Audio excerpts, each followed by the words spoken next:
LiveDesign Learning is a system designed to automate the training, monitoring, deployment, and management of supervised machine learning models on data which are stored in LiveDesign. So the core idea is that the data are in LiveDesign live reports. Those are training sets. And then we can train our ML models in accordance to that data and keep those models up to date over time as the data are changing, which are used together to give you a state-of-the-art supervised learning model that can be ready to go in your program. So LiveDesign Learning, in its essence, is the system for training and deploying these models. It makes very few assumptions as to the underlying data that it needs to train on. And because of that, it's an extremely flexible system that you can use to build up models for essentially any experimental or in silico, i.e. computational assay that you have data for. And this is extremely powerful on a program because it means that if you have that data ready to go in LiveDesign, you can very quickly and easily build an ML model and operationalize that model onto your program. Now, beyond the supervised learning capabilities of training and deploying these models, there are a couple of additional key features of LiveDesign Learning.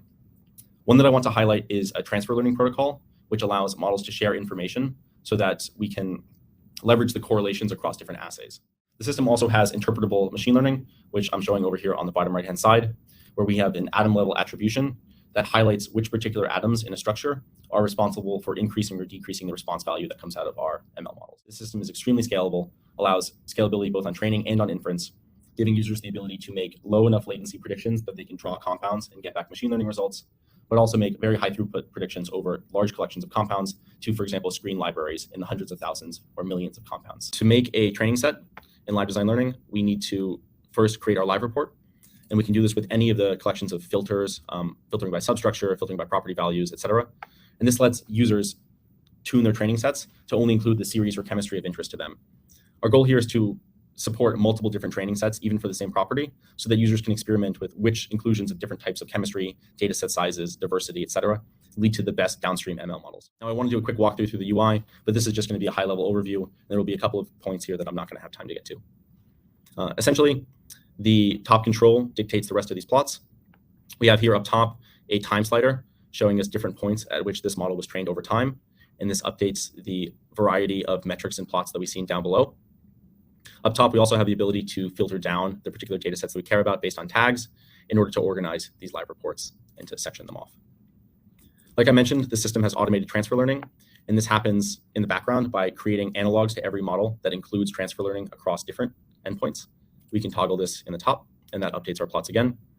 And then we have information about when these models were trained and any sort of failure info or logging that can be used to debug these input training sets. Now, the real core of analyzing model performance happens in the plots here. We have first a time split plot where we're training our supervised learning models on the initial 80% of the data organized chronologically in our live reports, and then using the remaining 20% as pure holdouts. We also have random split, where we're doing multiple different random train test splits. And here we're looking at the average prediction each time a compound is in the holdout set of these models. So what this paradigm sets up is that we don't have just one model according to each data set, but rather a collection. And that we have a time split model, multiple different random train test splits, and then a production model that's been trained on all the data, which can be used to make predictions. So down below, we have additional plots that show performance over time. Here, for every time this model retrains, we will show new performance metrics that dictate how well this model is doing. If I highlight just the time split R squared, the coefficient of determination, we can see how this has changed over time. Now, this is super crucial to checking whether or not our models are stable, and we need to observe repeatedly that models are looking good before we can then use them prospectively on a program. Because as these models retrain and as this data updates, we want to observe that these models are robust to those shifts in data set distribution. So toggling back over to LiveDesign, I want to show an example of what happens when you make predictions with these models. This is our model for our log D data. It's a publicly available data set which has been distributed by AstraZeneca. And here I'm showing the 5 different columns that are provided when you make predictions with LiveDesign Learning. So the final example here that I want to show is a MPO score. So this is a multi-parameter optimization, which shows us how ML models are scoring all of our compounds. Here it's a set of 28 across multiple different ML models that we've trained in LiveDesign Learning. And essentially, these models can be used together in conjunction in order to create MPO scores that allow us to filter our compounds based on desirability. But in these vignettes, we'll focus on the experimental data.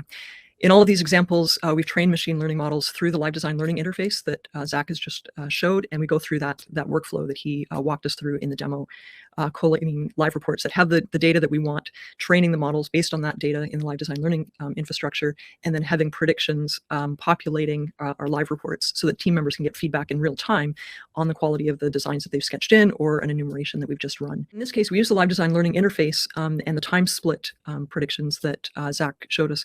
I like to describe these as the pseudo-prospective performance.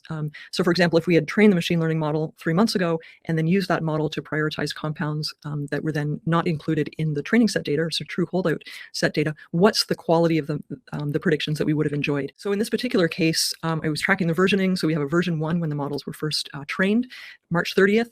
And then for the next month, even though the machine learning models in parallel can be giving us latest data, newest models are being trained, as Zach described, we can also look at that version 1 and say, what is the true prospective performance on these different endpoints? In this particular example, we had 2 different cell potency assays that we were tracking and a clearance endpoint. We can make these plots within LiveDesign and together say, yes, we're seeing the same quality on this true prospective performance that we had seen in that pseudo-prospective performance that we saw in the LiveDesign Learning interface.